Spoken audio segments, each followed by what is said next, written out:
अस्सलाम वालेकुम वरहमतुल्लाहि वबरकातुहू। जिस मौजू पे बात करने वाला हूँ, क्या आने वाले टाइम पे नौजवान अपना मकान बनाने के बारे में सोच सकता है या नहीं। अगर मैं अपना पॉइंट ऑफ व्यू आपसे शेयर करूंगा, मैं तो टेंट लेके ही अपना गुजारा करने की कोशिश करूंगा, क्योंकि प्रॉपर्टी टैक्स पे करना है। प्रॉपर्टी टैक्स करने के लिए शायद गवर्नमेंट को ये मालूम होना चाहिए, नौजवान के पास जॉब होना चाहिए, सोर्स ऑफ इनकम होना चाहिए, वो जीएसटी के साथ साथ प्रॉपर्टी टैक्स भी पे कर सकता है। वहीं पे अगर मैं बात करूँ ताजर बरदरी की मैं बात करूंगा, वो भी इस टाइम बिजनेस करने से बहुत ज़्यादा डरे हुए दिखाई दे रहे हैं, क्योंकि जितना वो माल लाते हैं 30 से 40% प्रॉफिट होता है, उसमें से 28% जीएसटी में चला जाता है। अब 5% जो बचता है वो प्रॉपर्टी टैक्स पे करने में लगाना होगा। बहुत सारे साथियों ने जब कल ये न्यूज़ छाया हुई, बहुत सारे साथियों ने न्यूज़ सुनने के बाद मेरे को कमेंट लाइन कर लिया, ताकि आप में हमें बताएं प्रॉपर्टी टैक्स कब से पे करना है और कहाँ कहाँ ये अभी लागू होगा। आपकी जानकारी के लिए मैं बताऊंगा, प्रॉपर्टी टैक्स इस फाइनेंशियल ईयर यानी 2023 अब 1 अप्रैल 2023 से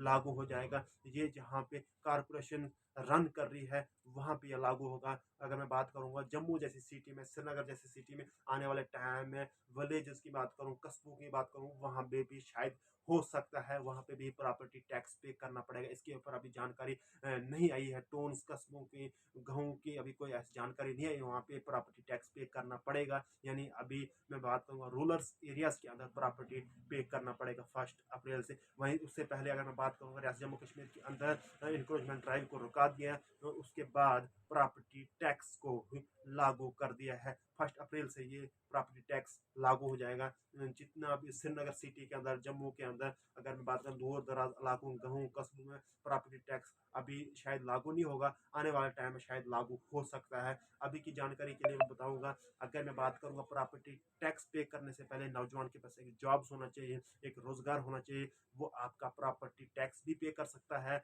और आपका बोलते हैं आपका जीएसटी भी पे कर सकता है। जितने भी ताजर बरादरी है उनके पास बचता ही क्या है, गंजा कमाएगा क्या, खाएगा क्या। पहले खाने के ऊपर टैक्स है, लगाने के ऊपर टैक्स है, अब रहने सोने के लिए ऊपर टैक्स है। मुझे लगता है सरकार क्या आने वाले टाइम में, मुझे लगता है हगने के ऊपर कहीं टैक्स ना लगा ले। ये सवाल यहाँ पे पैदा होता है। अगर मैं बात करूंगा, ये जो मैं वर्ड्स आपसे यूज कर रहा हूँ, अगर आपको गलत लगा मैं माजरत चाहता हूँ, बट मैं कहने पे मजबूर हो गया हूँ। कमाना दिन में 100 रुपये है। मुझे लगता है आज की डेट में हमसे ज़्यादा अच्छे मजदूर हैं जो सुबह काम पे जाते हैं, शाम को 400-500 रुपये मिल जाता है, कोई टैक्स पे ही नहीं करना है। अगर हम बात करेंगे जितने भी ताजर बरदरी है यहाँ पे जॉब्स करने वाले हैं, उनको जितना खासा बचता है 20% 30% वो टैक्स में चला जाता है।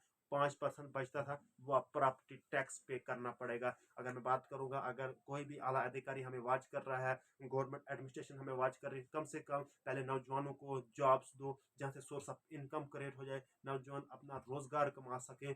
उसके बाद वो नौजवान आपका प्रॉपर्टी टैक्स भी पे कर सकता है। वो अगर आपको जीएसटी पे करना होगा वो जीएसटी भी पे कर सकता है। वो अपना घर का सर्कल भी चला सकता है। अभी घर का सर्कल ही नहीं सीधा चलता है, तो पहले ही प्रॉपर्टी टैक्स, पहले जीएसटी भरना पड़ता था, बहुत सारे खाने पीने की चीज़ों के ऊपर टैक्स, अब प्रॉपर्टी टैक्स।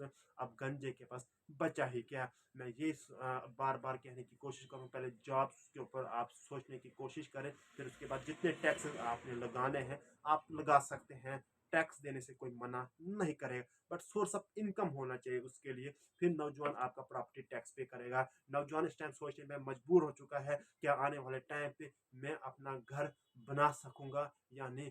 बहुत सी ख्वाहिशें होती है, जब मैं बड़ा हो जाऊंगा मैं अपने बाप के साथ साथ अपना भी मकान बनाऊंगा। वो मकान बनाएगा कैसे, पहले लोन लेके मकान बनाना, लोन भी पे करना है, फिर टैक्स भी पे करना है, तो बचेगा क्या, खाएगा क्या, बच्चों को खिलाएगा क्या। ये हालात इस टाइम हुए हैं, ये हालात इस टाइम हमारे साथ हो रहे हैं। कहीं अचानक से इमरजेंसी में कोई बीमार भी पड़ जाएगा, जेब में 10 पैसे का नोट भी नहीं है, 10 पैसे का सिक्का भी नहीं है, बेशक प्रॉपर्टी टैक्स जो लग जाएगा पे करना है, कोई इश्यू नहीं। बट उसके लिए सबसे पहले आपसे गुजारिश करता हूँ, जितने भी इंतज़ामिया बैठी है, जितने भी अगर एलजी इंतज़ामिया में बैठी है, एडमिनिस्ट्रेशन बैठी है, कम से कम जॉब्स के बारे में सोचो। गवर्नमेंट ऑफ इंडिया से मैं कहने की कोशिश करूँ, कम से कम जॉब्स के बारे में सोचो। जॉब आ जाएंगी, नौजवान रोजगार कमा सकेगा, उस रोजगार से आपके प्रॉपर्टी टैक्स भी पे कर सकता है और सब कुछ पे कर सकता है। पहला फोकस आपका जॉब्स के लिए होना चाहिए, यानी कि प्रॉपर्टी टैक्स भी तभी आएगा जब जॉब से नौजवान 4 रुपए कमा सके। कमाने के लिए 2 रुपए नहीं है मार्केट में, कमाने के लिए कोई काम काज नहीं है, प्रॉपर्टी टैक्स कहाँ से पे करना कर सकते हैं नौजवान? आने वाली पीढ़ी मकान बनाने के बारे में कैसे सोच सकते हैं, ये आपको सोचना चाहिए। आप ऊपर से ही फायर मार लेते हो, नीचे से वाला जो हिस्सा है उसको छोड़ लेते हो। आपने ऊपर से सोचना बंद करना है, कम से कम नौजवानों के बारे में सोचना है। अस्सलाम वालेकुम वरहमतुल्लाहि वबरकातुहू। अगर आपने किसी भी रीज़न से, किसी भी प्लेटफॉर्म से आप हमें वॉच कर रहे हैं, चाहे फेसबुक से वॉच कर रहे हैं, यूट्यूब से वॉच कर रहे हैं, आप हमें दोनों जगह से सपोर्ट कर सकते हैं, लाइक कर सकते हैं, सब्सक्राइब कर सकते हैं, ताकि हम ऐसी मज़ीद इन्फॉर्मेशन आप तक पहुँचाने की कोशिश करेंगे। अस्सलाम वालेकुम वरहमतुल्लाहि वबरकातुहू।